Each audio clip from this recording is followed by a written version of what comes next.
occurred in the past 6 months. The wife of one of his business associates apparently hadn't realized Lynn was nearby when she'd made her remarks about Ed's latest spending spree. Or perhaps she had, Lynn thought cynically. "Don't talk about your father that way," she admonished Lexi now, albeit half-heartedly. She didn't want her children to start hating their father, but she wasn't quite prepared to sing his praises either.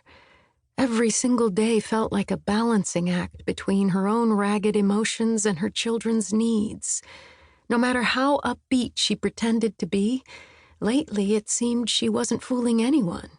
Lexi's eyes filled with tears, though it was impossible to tell if she was reacting to Lynn's stern admonition or to her own panic. "It's really bad, isn't it?" "Bad enough," Lynn admitted carefully. She gave Lexi's hand a squeeze. "But this is a temporary blip, sweetheart. It will get sorted out, I promise." "Are we going to have to move?" Lexi asked, giving voice to what was obviously her greatest fear. Lynn wasn't one to sugarcoat bad news, though she'd hoped to have a plan in place before revealing the sad truth. "More than likely," she said quietly.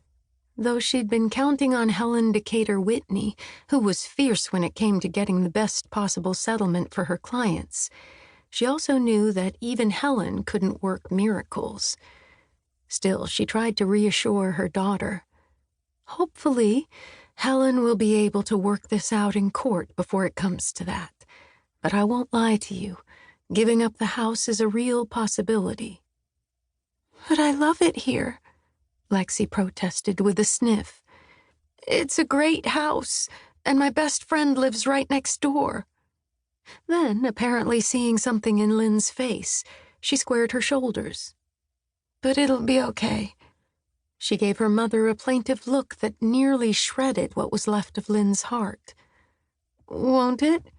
As long as you, Jeremy, and I are together, it will be okay," she vowed. She would do everything in her power to see that it was. Right now, though, with unpaid bills and little money, she was feeling pretty darn powerless. For a woman who'd always felt confident and in control, that was a new sensation, one she didn't much like. Just one more thing to lay at Ed's feet when she was doling out blame.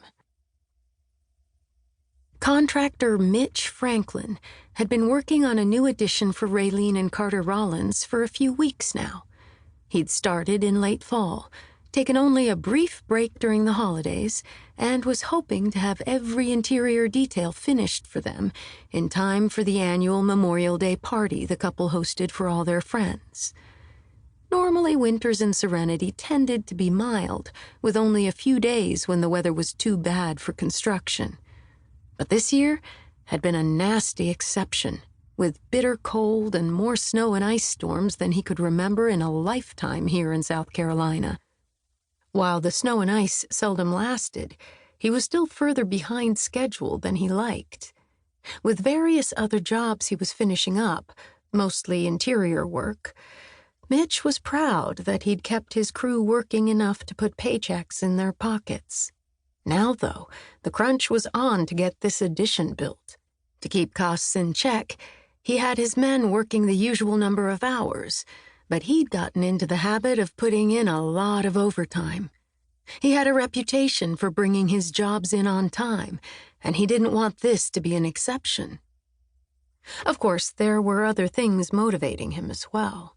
For one thing, Raylene was an amazing cook who usually invited him to join the family for a meal if he was still hanging around at dinner time. For another, his home felt way too empty without his wife, who'd been killed by a drunk driver a year ago.